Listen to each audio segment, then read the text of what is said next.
Zag je ooit al zo'n wonder? Zoveel beestjes bij elkaar. Geen geruzie. Doe maar. Hij staat voor je klaar. Past wel. De mensen klappen? Lekker met ons mee en trek een gekke snuit. Want wie je bent of wat je doet, dat maakt voor ons niet uit. Welkom, welkom bij de Drie Allee, kom aan, dat is goed gezongen. Welkom, welkom, wat hebben we plezier. Heb je? Ik vind het leuk. Welkom, welkom bij de Drie Biggetjes. Kom maar snel naar hier. Ben je sneller dan een haasje? Ja, leuk dit. Sneller dan een vos. Oh, is goed, man. Iedereen verdient een plaatsje in het grote dierenbos. Heb je pluimen of een vacht, een zachte roze huid? Hij wordt ook Heb je beter stekels, ben je nu. zacht, Dat is ook belangrijk, maakt hè? voor ons niet uit. Welkom, welkom bij de Drie Biggetjes. Welkom, welkom, wat hebben we plezier. Welkom, welkom bij de Drie Biggetjes. Kom maar snel naar hier. Nummer 1. Nummer 2. Wat een goede auditie. Dank jullie.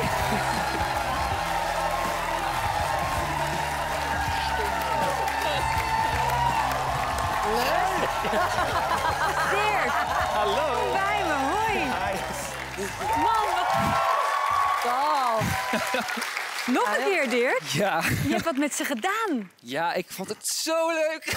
Goed, het heeft ook wat met jou gedaan. Ja, zeker. Dat is wat je wil. Ja, dit is het. En om dit nu te mogen doen ook, na zo'n heel gek jaar, ja, ik vind het zo tof. Ja, ik ben zo dankbaar. Wat tof. Nou, volgens mij vonden onze juryleden het ook allemaal heel tof. We gaan eerst eens even naar die kant. Ingeborg, Ja. zeggen. Ja, ik ben zo gelukkig. Weer al. Dus dat is fijn. Dankjewel. Dirk heet je. Yes. Dirk, wat een présence. En hoe mooi kan jij bewegen. Alsof het niets is. Wellicht ben jij een danser, maar dat hebben wij natuurlijk niet gehoord. Want wij horen anders niets. Maar je kan ook goed zingen. Dus ik ben heel gelukkig. En Gordon ook. Ja, zeker. Ja. Nou, Maar dat je het weet, Gordon. Ja, bent ook jij heel bent gelukkig. Jij bent gelukkig. nee, maar ik vind dit echt het rottigste nummer van K3 ever. Ik ken geen nummers van K3 echt, maar dat Drie Biggetjes vind ik zo stom. Dus dan komt er zo'n leuke jongen op en dan denk ik, nou, dan gaat hij zo'n stom nummers zingen. Maar goed, het is je vergeven. Dat is het, dat je je hebt tegengeschreven. uitstraling, daar gaat het uiteindelijk om. Ik zie jou helemaal naast de meiden staan. Ja, Thanks. ik hoop dat het publiek waar, hè? flink hoog gestemd heeft. Ah, dat hoop ik ook. Daar komen we straks op. Maar nog niet, want we gaan eerst eens even naar die luisterbox. Dames.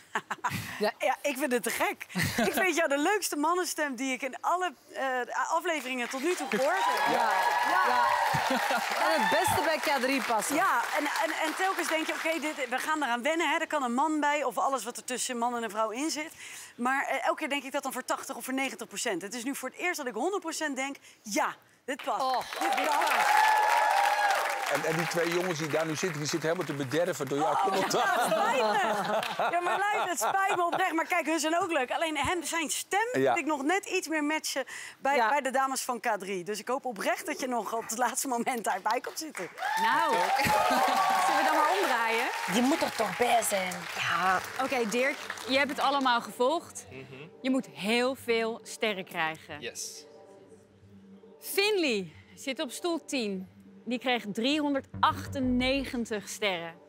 Dus je wil er 399 minimaal om even rustig op een golden seat bij te kunnen komen. Ja? Ja. Lieve mensen, laat ons weten hoeveel sterren gaf ons publiek aan Dirk.